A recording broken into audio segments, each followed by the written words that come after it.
Alors, j'en suis tout retourné. L'épisode 9 de Shogun. C'est l'avant-dernier. Ciel pourpre.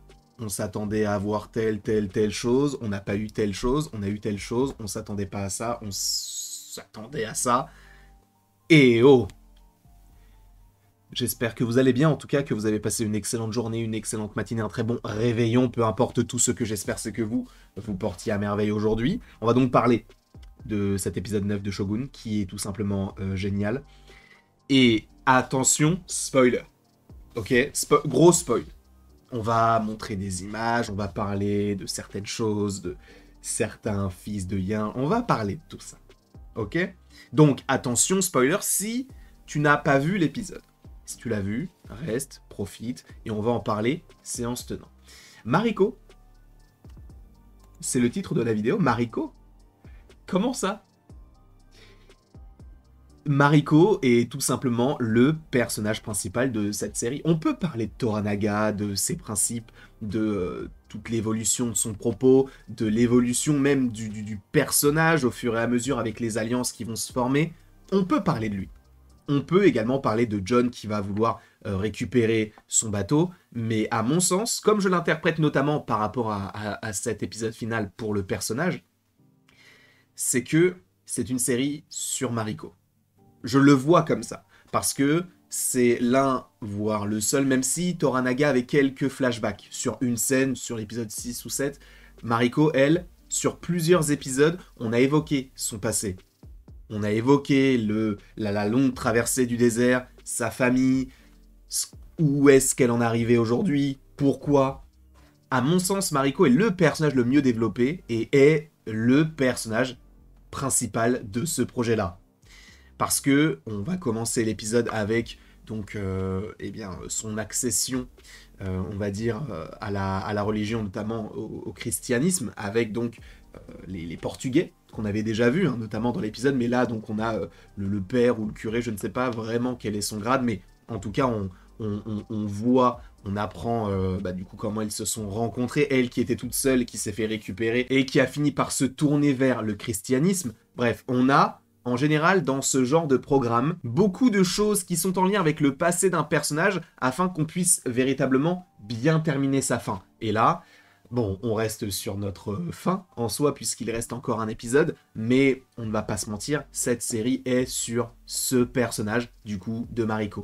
Sachant que, au-delà de Mariko, on a tout un univers autour de Shogun, on a Toranaga, qu'on ne voit pas dans cet épisode, bien que l'épisode s'appelle Ciel pourpre, sachant que c'était un petit peu le procédé, le principe qui avait été mis en place afin d'envahir Osaka, donc on se pose la question de mais qui sont ces personnages à la fin? On va y venir bien évidemment.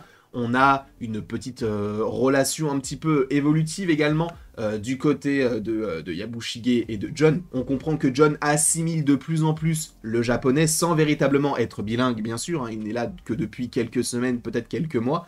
Donc on a une sorte d'adaptation du personnage par rapport aux coutumes, par rapport au langage. Et par rapport à John, je trouve que son évolution, son intégration, son développement dans cette série, et au-delà de ce que j'avais imaginé, je ne pensais pas qu'il serait aussi attaché à ce pays et à cette culture, et à Mariko qui, elle, est au premier plan, bien évidemment. Donc il y a cette relation qui semble évoluer, et au fur et à mesure des épisodes, on pouvait se dire que oui, Yabushige, il était devenu de plus en plus gentil, entre guillemets, même si j'entends que dans ce genre de série, il n'y a pas vraiment de gentil, il n'y a pas vraiment de méchant, il y a des nuances à apporter, on peut apprécier tel personnage par rapport à tel apport dans la série, par rapport à telle relation qu'il peut avoir avec tel personnage. J'entends, bien sûr, tout ce processus de relation et de développement des persos. Donc oui, il n'y a pas véritablement de gentil et de méchant, même si on peut plus se tourner vers Toranaga par rapport aux propos, et surtout par rapport à Mariko et à John. Et c'est vrai que Yabushige pouvait être une sorte de traître dans un premier temps par rapport à Toranaga, puis à Ishido, et là, vu qu'il était revenu du côté de Toranaga, on pouvait se dire, bon, il est plutôt sympa, dans le sens où il aide donc l'Anjin-sama, donc John. On sent qu'il y a une volonté d'aller dans le sens de Toranaga, donc on peut se dire, tranquille, on peut avoir confiance en lui. Non, on ne peut pas avoir confiance en Yabushige. Lui, qu'on espérait voir du côté de Toranaga, eh bien il n'en est rien, puisque là où l'épisode s'appelle Ciel pourpre, donc avec une stratégie qui avait été mise en place, qui avait été donc refusée par Toranaga, eh bien là, véritablement, on l'a, mais pas du bon côté. C'est-à-dire que, eh bien, on va comprendre que c'est donc Yabushige qui va ouvrir les portes de là où se repose du coup Mariko ou encore John, afin de les attaquer, donc le clan en lien avec Toranaga. Donc on suppose qu'il a à nouveau trahi donc Toranaga, que depuis le début, supposément, il ait essayé d'aller dans son sens, mais tout en étant totalement du côté d'Ishido. Même si, en vrai, lui est un petit peu gris dans le sens où on comprend qu'il va servir ses propres intérêts. Il va y avoir des intérêts du côté d'Ishido à un moment donné, du côté de Toranaga, et là, c'est à nouveau du côté d'Ishido qui est en position de force. Même si, dans l'épisode, il va se confronter à lui. Donc, Yabushige, bien sûr que là, moi je pense que là c'est terminé, il n'y aura pas de retour en arrière. C'est un personnage que je ne vois pas forcément survivre, je ne le vois pas continuer après, même si encore une fois ce n'est qu'une mini-série, en tout cas ça a été vendu comme ça, même s'il y a beaucoup de fans qui attendent une saison 2, a priori il n'y en aurait pas. Les créateurs de la série, les producteurs de la série ont eux-mêmes dit que la série aurait une fin, et ce qu'ils ont écrit n'a pas besoin d'avoir une suite, même si j'entends que ce soit une adaptation par rapport aux ouvrages de James Clavell, que ce soit aussi une sorte de remaster entre guillemets de la série des années 80, a priori on n'aurait pas de suite. Et ainsi Yabushige aura sa finalité dans le prochain épisode. Je pense qu'il y aura un affrontement, je pense qu'il va donc se faire tuer. Je ne vois pas, en général dans ce genre de série, les traîtres finissent toujours par mourir, sauf s'il y a une sorte de rédemption, mais ce n'est pas son cas puisqu'il avait déjà eu l'occasion de le faire. Là, il ne reste qu'un seul épisode, je pense que Yabushige, c'est terminé pour lui. Sachant que le fait que donc ces petites personnes qui arrivent de manière furtive, soient en soi envoyées peut-être par Ishido, supposément, et qui soient arrivées grâce à l'ouverture de Yabushige, on peut supposer que c'est à cause de lui que Mariko est décédée, puisqu'ils se sont réfugiés dans une maison, elle qui s'est dit, bon bah en fait je vais faire un peu bouclier, je vais essayer de retenir au maximum, comme ça vous allez pouvoir survivre. Il y a eu donc l'explosion qui a fait que, et c'est totalement de la faute de Yabushige. Donc je pense en vérité que si affrontement il y a, ça peut être par rapport non pas forcément à Toranaga, qui n'a pas forcément de lien trop perso avec lui. Il aurait plus de lien personnel avec Ishido ou avec son frère qui l'a trahi, plus qu'avec du coup le personnage de Yabushige. Je pense que Yabushige, il peut y avoir une certaine, un certain affrontement, une certaine guerre, un certain combat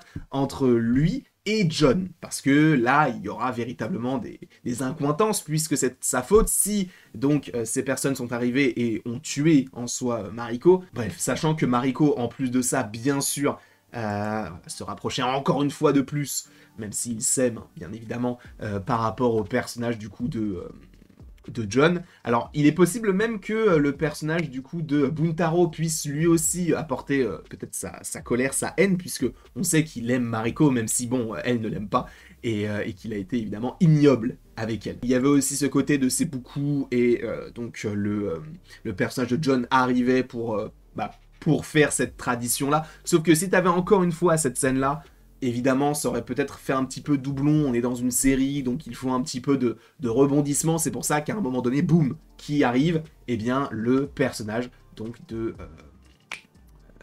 Ishido, qui lui dit, bon, c'est bon, vous pouvez partir, mais en même temps, qui va engager des gens pour la tuer, pour que ce ne soit pas vraiment lui qui pose les pions, qui est un fin stratège, mais qui ne se mouille jamais. Et là, qui est mouillée, Mariko, puisqu'elle est décédée. En tout cas, je ne sais pas ce que vous avez pensé de cet épisode, moi je l'ai beaucoup apprécié, n'hésitez pas à me le mettre dans les commentaires, n'hésitez pas non plus à aimer, partager, donc commenter, vous abonner si ce n'est pas déjà le cas. Et après tout ceci, il ne me reste donc plus qu'à vous dire à la prochaine, pour la prochaine. Et encore une fois, merci beaucoup à vous d'avoir été présents.